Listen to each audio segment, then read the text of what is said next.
enthusiasm of our leaders who are meeting today for the 8th time in just the past couple of years. Germany, Italy, Indonesia, Japan, and of course, the synergy between our two nations and the vibrancy of it is apparent and more than ever before. And this is largely due to the energy and enthusiasm of our leaders who are meeting today for the 8th time in just the past couple of years. Germany, Italy, Indonesia, Japan, and of course India. G7, G20, and the India-Germany government consultations.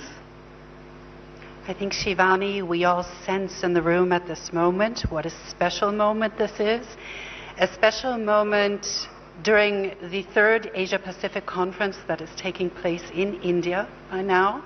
And at the same time, we have the intergovernmental consultations. And what we also sense this morning is how important it is to come together, to speak together, and also to exchange the view on sensitivities together. Yes, it is essential. And I think just to be together in this room, people from both countries, listening to each other, being sensitive to what is being said, and carrying through in what is being done and what can be done is the magic of the moment. And now I'd like to take this opportunity to welcome the Chancellor.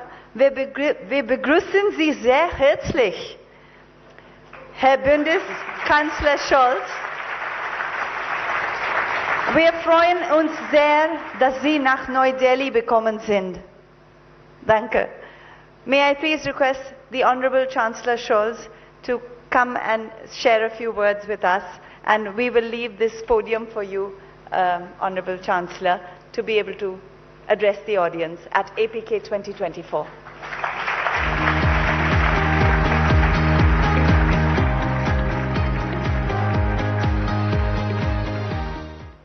Prime Minister Modi, Ministers, Mr. Bush, distinguished friends and guests of the Asia-Pacific Conference of German Business.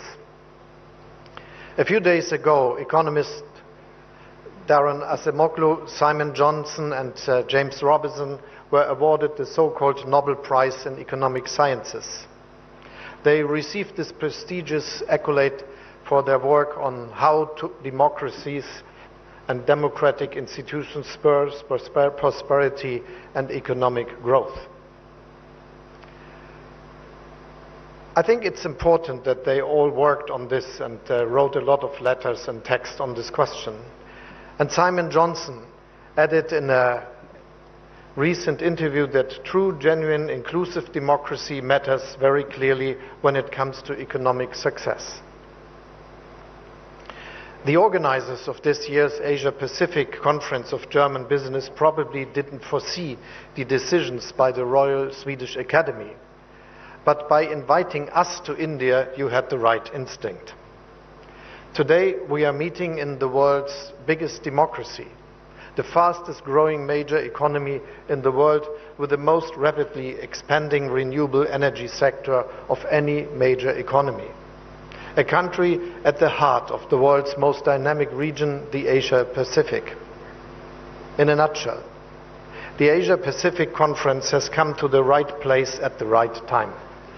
Prime Minister Modi, thank you very much for your kind hospitality, and thanks also to our co-hosts Robert Habeck and Roland Busch, and of course to you, Minister Goyal, for organizing this conference.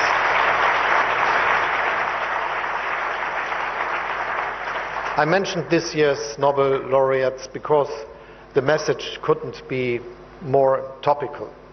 Not only do many democracies face pressure from within, from populists and extremists who peddle simplistic solutions to highly complex problems. What also worries me is an erosion of international institutions and the rules that we have created through them.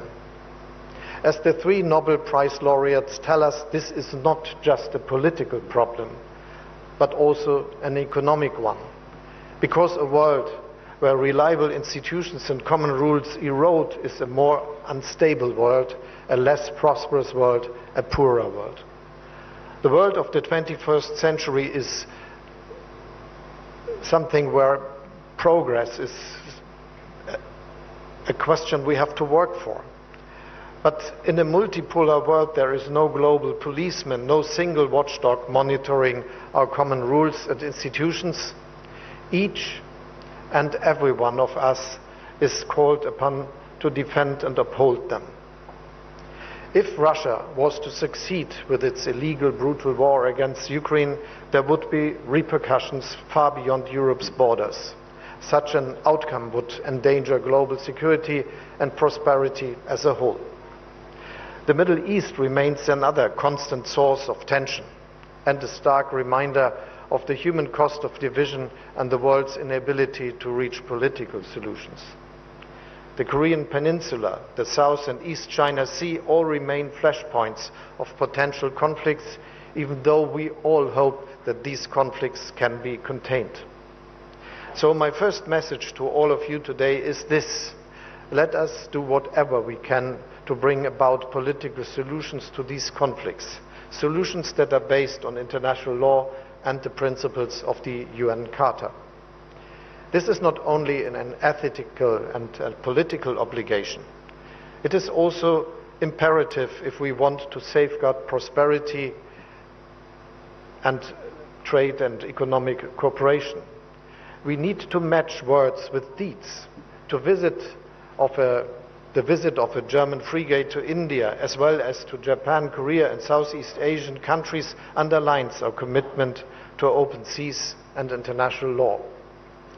At our intergovernmental consultations with India, we also want to deepen our cooperation on defense and agree to bring our militaries closer together. Our overall message is clear: we need more cooperation, not less. Globalization has been and remains a tremendous success story for all of our nations.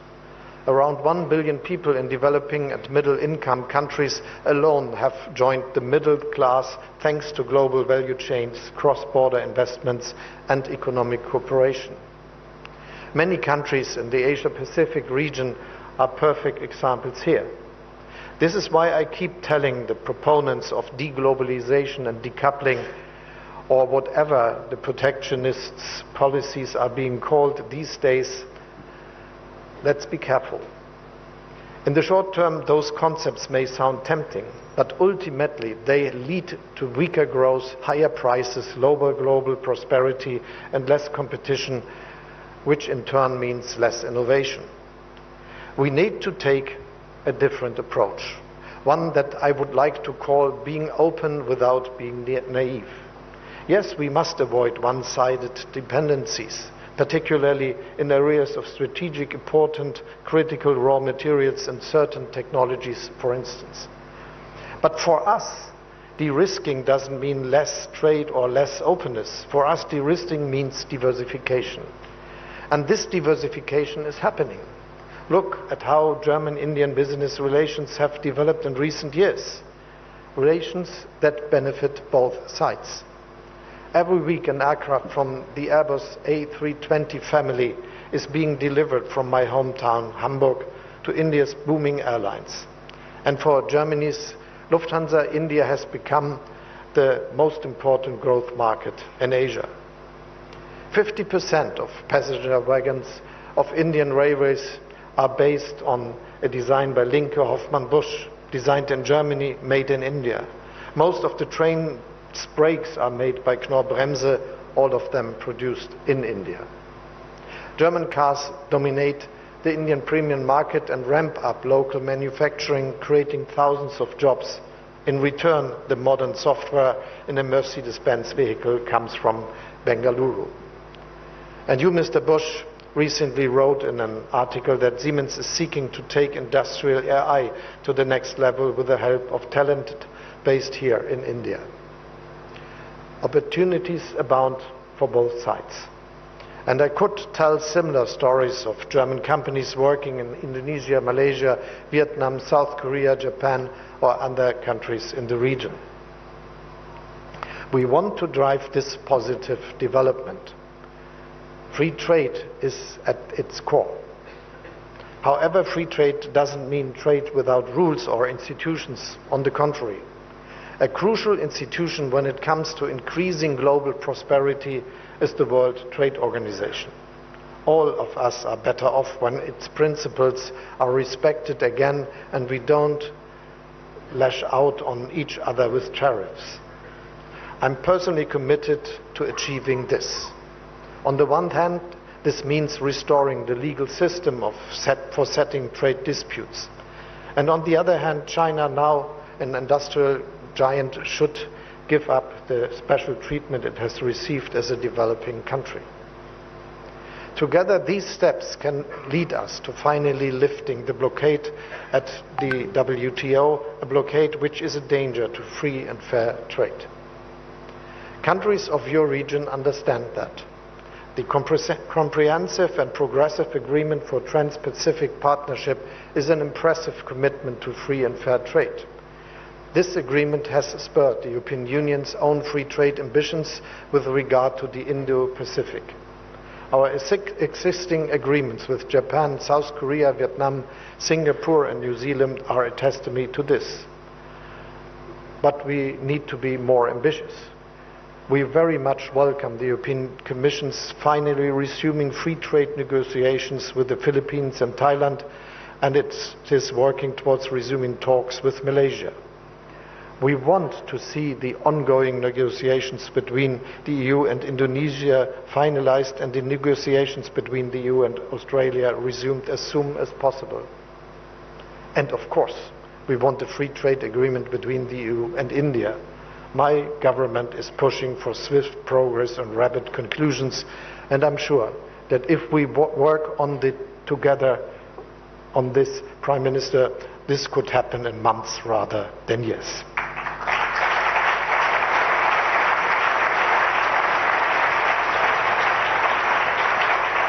There is one last aspect that I would like to mention, as it underlines what I mean by being open without being naive. Only a few days ago, the German government agreed on a strategy to attract skilled Indian employees to Germany. Even today, Indians are the largest group of foreign students at our universities. Last year alone, the number of Indians working in Germany grew by 23,000. Their talent is a welcome addition to our labor market. And let me add, we don't just welcome talent from India to work in Germany, but from all of your countries. To make this happen, we passed one of the world's most progressive laws for labor immigration. We are digitizing our visa process, speeding up procedures and making them more user-friendly. At the same time, we are reducing irregular migration and facilitating returns of those who have no right to be in our country.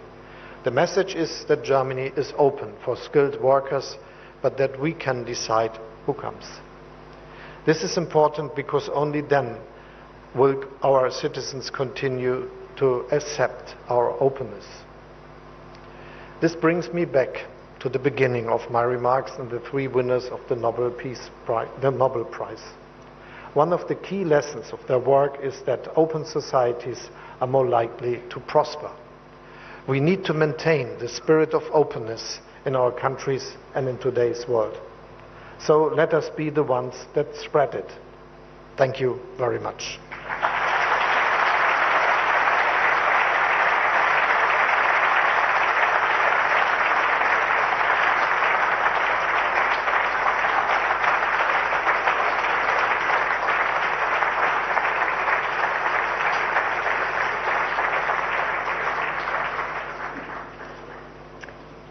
Thank you to our German Chancellor, Olaf Scholz. Vielen Dank, Herr Bundeskanzler. We need more cooperation, not less, and now we are all excited when we will hear more about a potential free trade agreement. And I'm sure we will spend some time today speaking about this issue, and also tomorrow. India is on a geopolitical center stage. Its strategic value for the West is increasing. It is now my great honor to invite the Prime Minister of India, Narendra Modi, on stage. We are delighted and grateful to have you here. Mananiya Pradhan Mantri, Shri Narendra Modi, Namaskar.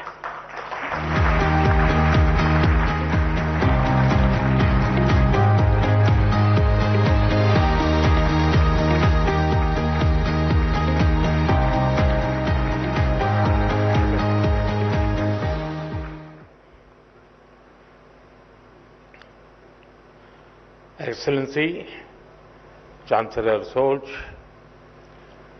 Vice Chancellor Dr. Robert Habeck, Bharat सरकार के मंत्रीगण, Asia Pacific committee of German business के chairman doctor Bush, Bharat, Germany और Indo Pacific देशों के industry leaders, देवी और सज्जनों,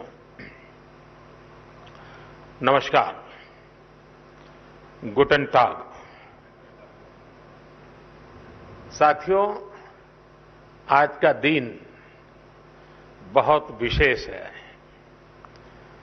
मेरे मित्र चांसलर शोल्ज चौथी बार भारत आए हैं,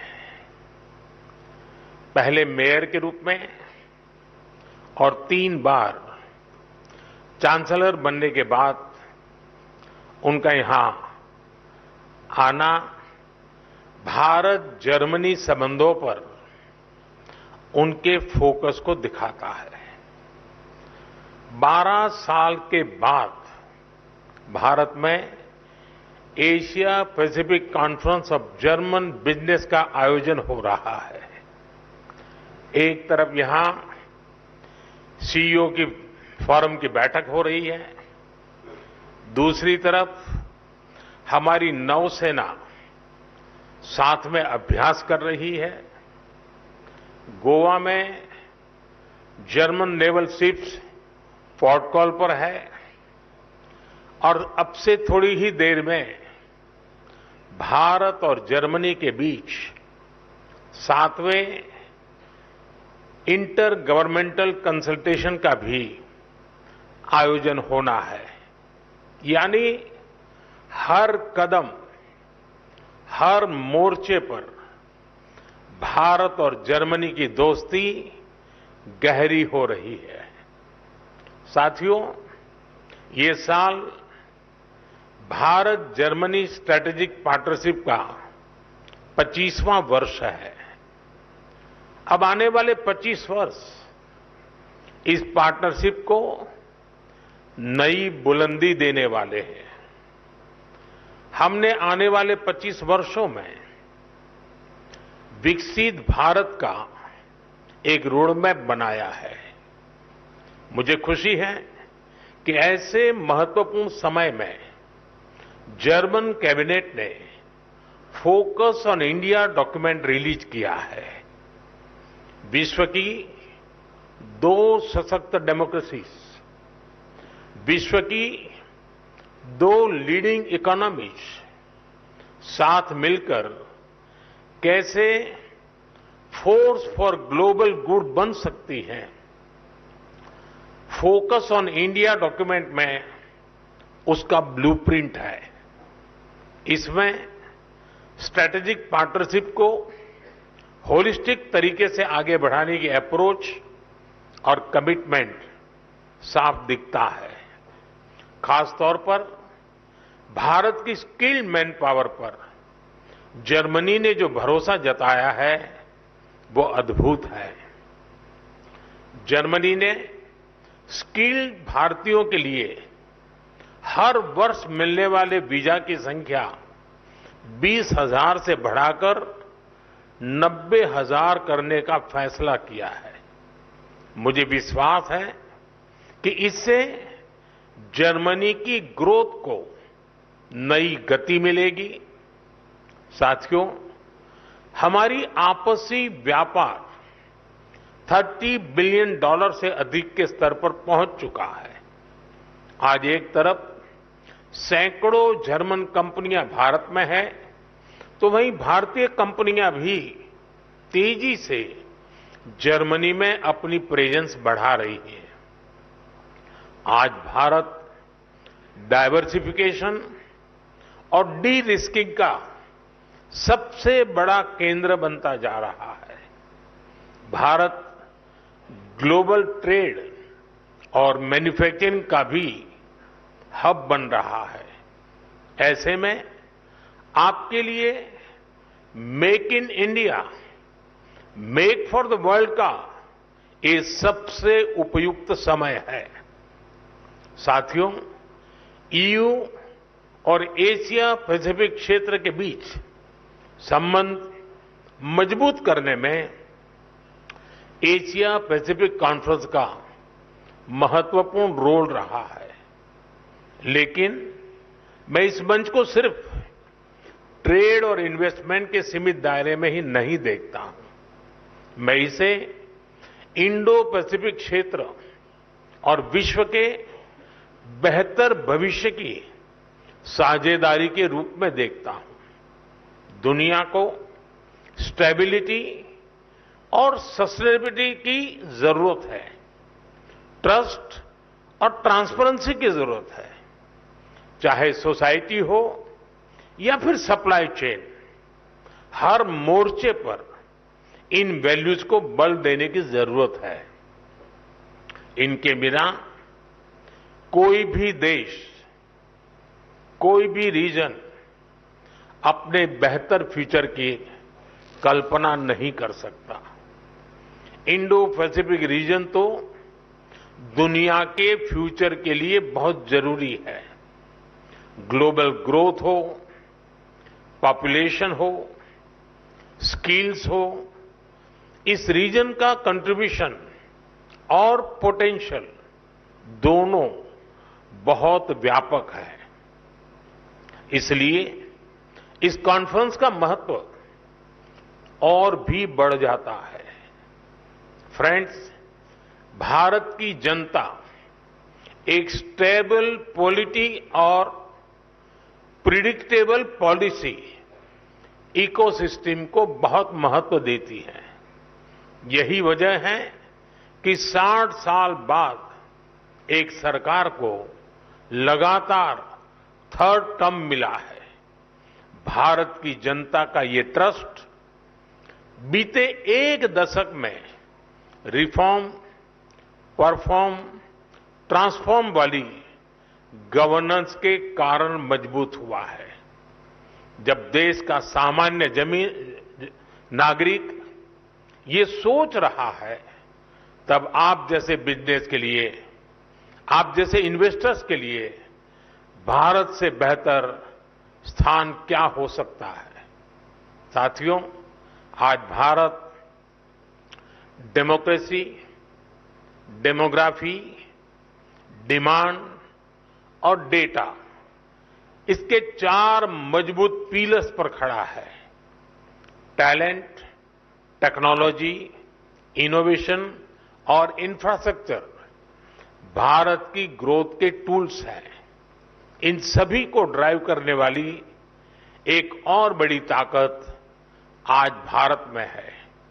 ये ताकत है एस्पिरेशनल इंडिया, यानी एआई, आर्टिफिशियल इंटेलिजेंस और एआई एस्पिरेशनल इंडिया की डबल ताकत भारत के पास है। और एस्पिरेशनल इंडिया को हमारा यूथ ड्राइव कर रहा है। बीती सदी में डेवलपमेंट को मुख्यतः नेचुरल रिसोर्सेज ने गति दी थी। 21st सेंचुरी को ह्यूमन रिसोर्स और ह्यूमन इनोवेशंस गति देने वाले हैं। इसलिए भारत अपने यूथ की स्किल्स और टेक्नोलॉजी के डेमोक्रेटाइजेशन पर बहुत फोकस कर रहा है। साथियों, भारत भविष्य की दुनिया की जरूरतों के लिए आज काम कर रहा है। हमारा मिशन एआई हो, हमारा सेमीकंडक्टर मिशन हो, मिशन क्वांटम हो, मिशन ग्रीन हाइड्रोजन हो, स्पेस टेक्नोलॉजी से जुड़े मिशन हो, डिजिटल इंडिया का मिशन हो, इन सभी का लक्ष्य दुनिया के लिए बेहतरीन और विश्वसनीय समाधान देना है। आप सभी साथियों के लिए इन क्षेत्रों में इन्वेस्टमेंट्स और कोलैबोरेशंस की अनेक संभावनाएं हैं। साथियों, भारत हर इनोवेशन को एक शानदार प्लेटफॉर्म और बेहतरीन इंफ्रास्ट्रक्चर देने के लिए कमिटेड है। हमारा डिजिटल पब्लिक इंफ्रास्ट्रक्चर, नए स्टार्टअप्स और इंडस्ट्री 4.0 के लिए अनंत संभावनाओं के द्वार खोल रहा है। आज भारत अपने फिजिकल इंफ्रास्ट्रक्चर को पूरी तरह से ट्रांसफॉर्म करने में जुटा है। रेल, रोड, एयरपोर्ट और पोर्ट में रिकॉर्ड इन्वेस्टमेंट किया जा रहा है। इसमें जर्मन और इंडो पैसिफिक रीजन की कंपनियों के लिए अनेक संभावनाएं हैं। मुझे खुशी है कि रिन्यूएबल एनर्जी को लेकर भारत और जर्मनी मिलकर काम कर रहे हैं। पिछले महीने ही गुजरात में जर्मनी के साथ मिलकर चौथा global renewable energy investors meet आयोजित किया गया है। ग्लोबल लेवल पर रिन्यूएबल एनर्जी में निवेश के लिए भारत जर्मनी प्लेटफॉर्म भी लॉन्च किया गया है। मुझे उम्मीद है कि ग्रीन हाइड्रोजन इकोसिस्टम की जो संभावनाएं भारत ने बनाई है, उसका फायदा भी आप जरूर उठाएंगे। साथियों, भारत की ग्रोथ स्टोरी से जुड़ने का यही समय है, सही समय है, जब भारत का डायनेमिज्म और जर्मनी का प्रिसिशन मिलता है, जब जर्मनी की इंजीनियरिंग और भारत का इनोवेशन मिलता है, जब जर्मनी की टेक्नोलॉजी और भारत का टैलेंट मिलता है, तब इंडो पैसिफिक के साथ साथ पूरी दुनिया का बेहतर भविष्य तय होता है। साथियों, आप बिजनेस वर्ल्ड से जुड़े हैं। आपका तो मंत्र होता है, when we meet we mean business. लेकिन भारत आना सिर्फ बिजनेस ही नहीं होता। भारत के कल्चर, कुजीन और शॉपिंग को आपने समय नहीं दिया तो आप बहुत कुछ मिस करेंगे। मैं आपको विश्वास दिलाता हूं, you will be happy and back home your family will be happier. ये कॉन्फ्रेंस और भारत में आपका स्टे दोनों मंगल हो, इसी कामना के साथ आप सभी का बहुत बहुत धन्यवाद। Thank you.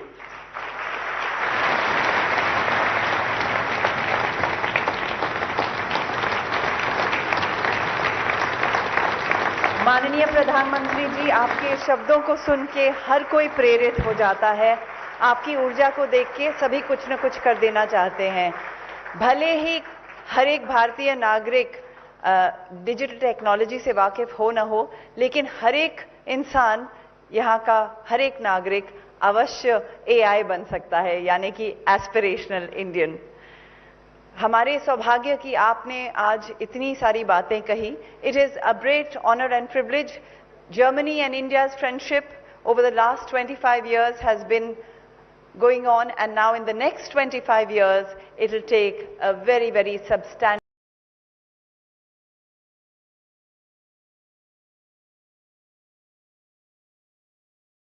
data, creating these models, generating and producing intelligence and tokens at scale for all kinds of different industries.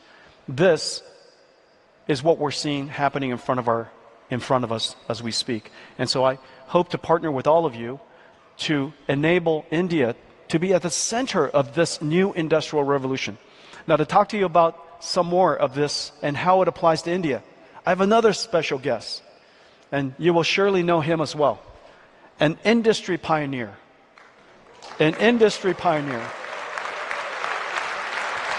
Someone we can genuinely say help digitalize India. And yeah, please. And help build the fabric of the modern internet India that we know. Ladies and gentlemen, Mukesh Ambani.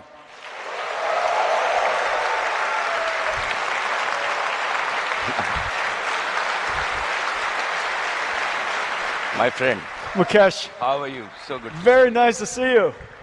Very, very nice to see you. Please sit down. Well, you know, this morning we've been talking about AI. And the last time you and I spent time together, we were talking about AI. And the time before that, we were talking about AI.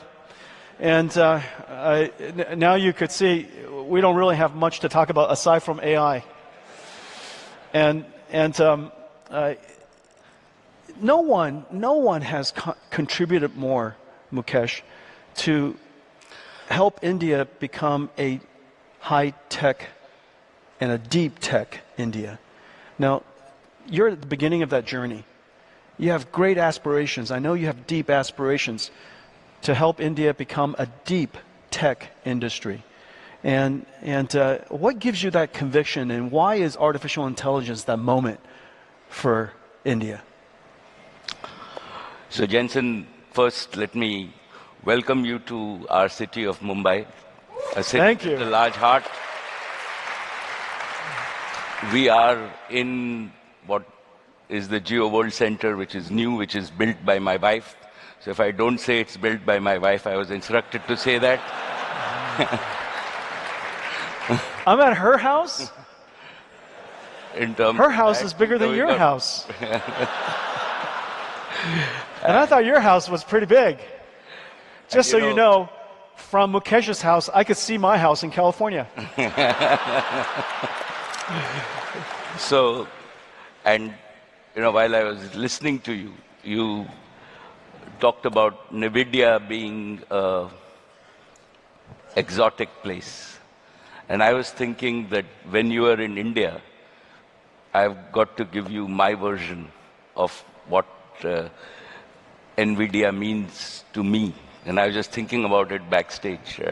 There's a very important word linked which is called Vidya, V-I-D-Y-A, right? And in Indian, in Hindi, as we are all determined to make the best LLM in Hindi, right? In Hindi, Vidya means knowledge. I knew I named the company right. I knew it. So everybody said, NVIDIA, what a horrible name. You will never make it.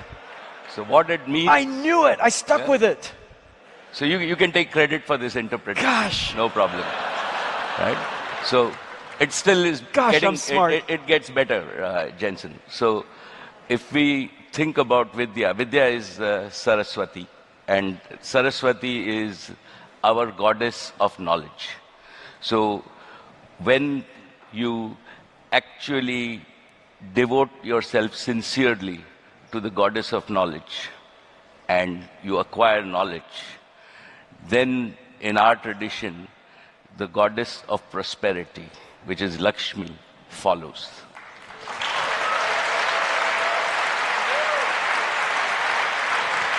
So what you are doing... 32 years ago, I knew this. So and now the story of NVIDIA has been revealed to all of you. So our first principles, right, are what you are driving. Thank you. Is the knowledge revolution converting into the international, into what I call the intelligence revolution.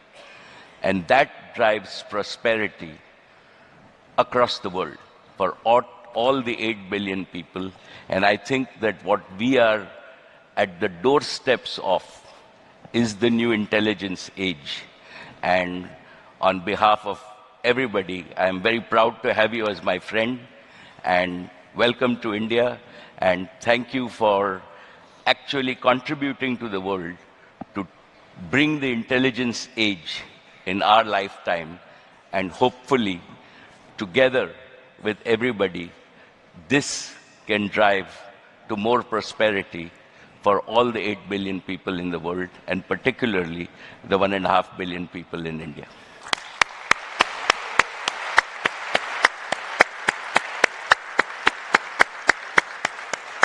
Mukesh, it is such an honor and such a great privilege and incredible joy to be able to contribute in this way. And as you know, the IT industry of India is world-renowned for its very large scale and not just in size, but in deep expertise of computer science.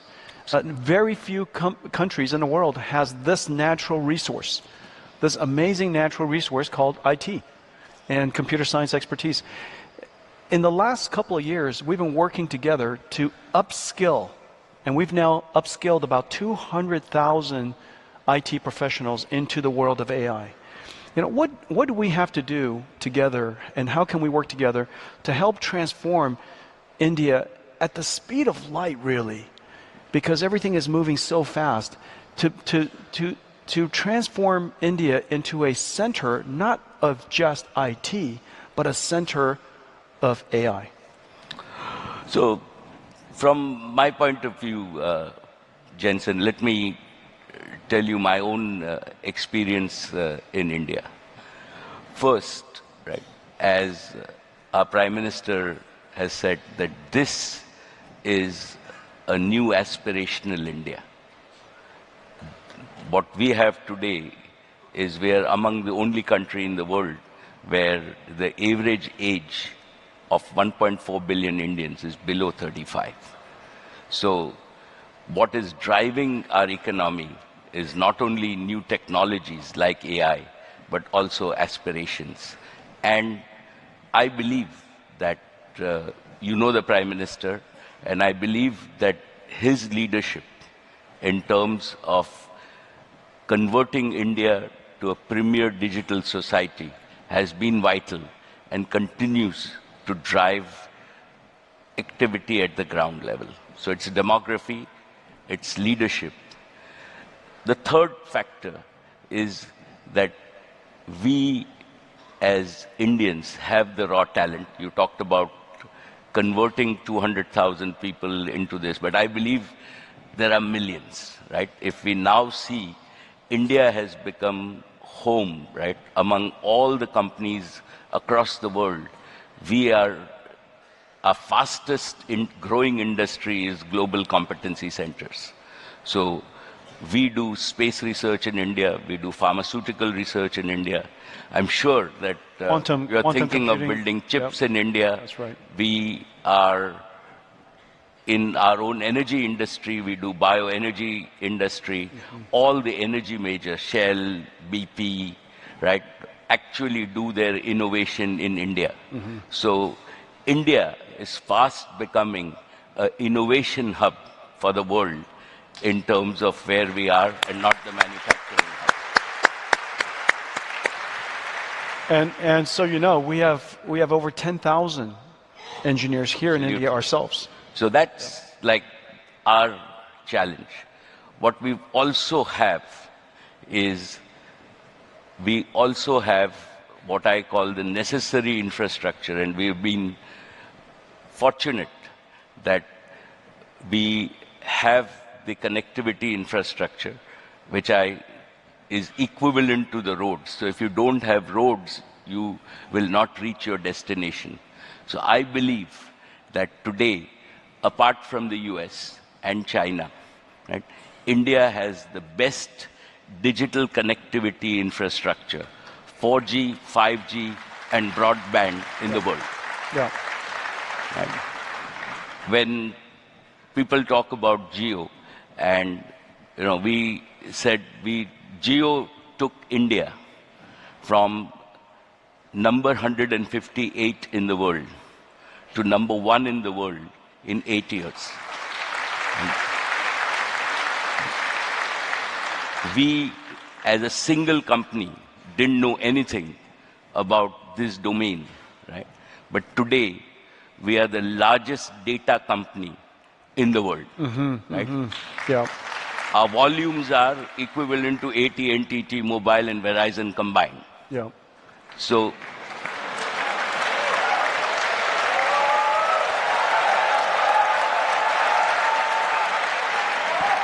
I would say size of local market is quite an advantage. but let me tell you, like, the most satisfying piece, and Well, having 1.5 billion and the customers best part, would do it. The best part's still coming. That's pretty Jensen. satisfying. So the most satisfying piece is that as Geo, we delivered about 16 exabytes of data this year, or we will deliver this year. And the average, in the US you pay $5 a GB. In the world average for data is about $3.50 a GB. In India, Geo delivers data at 15 cents a GB. And what that means is... Do you encourage your customers to use their phones? We do. And what really that means, Jensen, is a perpetual value. Yeah. Right? That technology has delivered customer value of between $500 and $700 billion a year on year, every year, and this to is, Indians. And this is the gift of technology to the people of India. And this is what you described as intelligence, we can do to actually bring prosperity to all the people and bring equality to the world. And that is the opportunity, why I described this. And this is the reason that India will be one of the biggest intelligence markets. And it's not only our aspirations, but I think it is just the raw gene pool and the raw gene power that exists in India, the youth power that exists in India, that is actually going to drive intelligence, and hopefully once we drive intelligence for our domestic market, right? We will use intelligent services beyond software to integrate with the rest of the world. That's right. And Indians now will not only export CEOs to the world's largest companies, but hundreds of millions of Indians.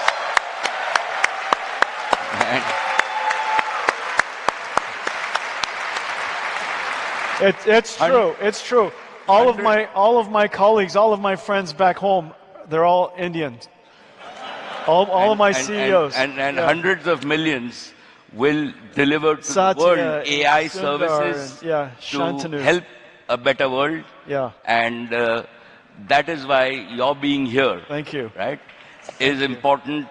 Your commitment to this country is important, and working together, right? This cannot be done by any one company, any one individual, but we all have to work together to bring this intelligence age safely to the world, so that we can create a more equal world, a prosperous world, and allow the global south to catch up with the rest of the world.